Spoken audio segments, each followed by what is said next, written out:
Bismillahirrahmanirrahim. Assalamualaikum warahmatullahi wabarakatuh. Sahabat pengajian Ruqyah Hati, semoga keadaan kamu dalam kondisi yang baik, yang sehat, dan sedang berjuang mencapai sesuatu atau apapun yang kamu inginkan.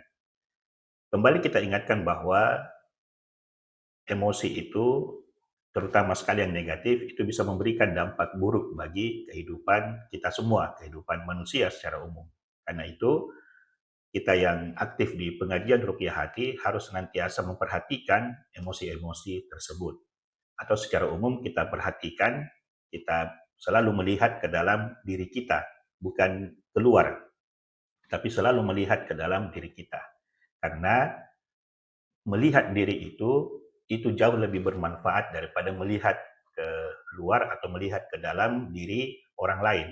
Nah, kalau kita selalu melihat ke dalam diri orang lain, kita selalu melihat keluar, maka ada beberapa dampak atau eh, ya hasil yang tidak bagus bagi diri kita. Misalnya, kita bisa saja menjadi cemburu, iri, dan dengki, atau hasad, atau hasut. Itu bisa muncul kalau kita selalu melihat keluar, melihat ke orang lain, apalagi kalau yang kita lihat itu adalah rumput hijaunya mereka, sementara kita bandingkan dengan rumput hijau kita sendiri. Nah, di situ seringkali kita akan kecewa, kita akan dengki, kita akan iri, sehingga itu bisa merusak diri kita. Nah, itu sebabnya di pengajian Ruqyah Hati kita ajak Anda semua, kalian yang selalu menonton tayangan ini, yang suka menekan tombol like, itu untuk selalu melihat ke dalam diri kita. Salah satu momen yang penting ketika kita melihat, untuk bisa melihat ke dalam diri kita itu adalah pada saat kita sholat. Baik sebelum, pada saat, maupun ya beberapa saat setelah kita selesai sholat.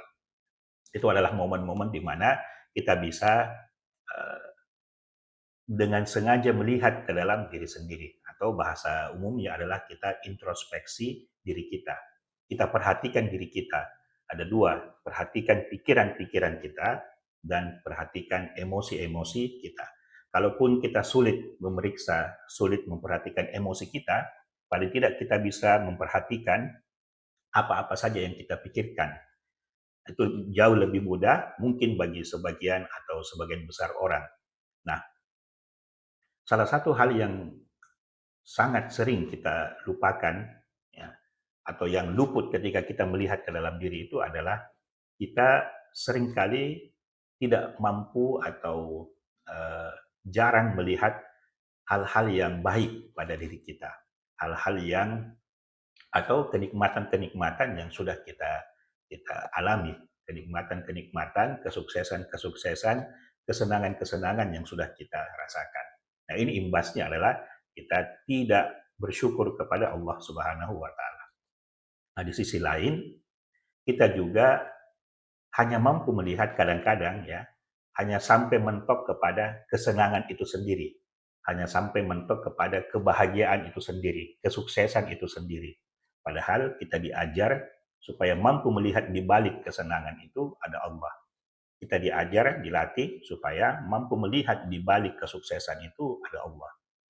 Yang selalu kita sampaikan bahwa anta'budallaha ka'annaka tarahu. Kita melihat Allah itu di balik segala sesuatu.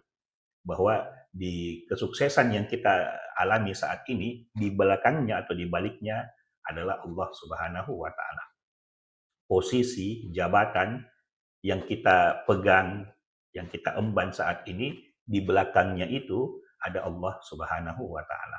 Nah, semoga ini bisa menjadi pengingat kepada kita semua, terutama kepada diri saya sendiri, sehingga sahabat pengajian Ruqyah Hati, Anda yang selalu menonton video ini, mengikuti kajian-kajian ini, pengajian-pengajian ini, bahkan beberapa di antara sahabat itu selalu menekan tombol like, itu bisa menikmati hidup, ya, bisa hidup dengan sehat, bisa bahagianya itu bisa double. Karena bahagia misalnya kita mendapatkan apa yang kita mau, kita bahagia.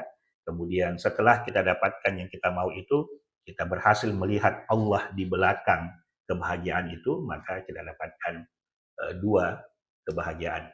Terima kasih. Assalamualaikum warahmatullahi wabarakatuh.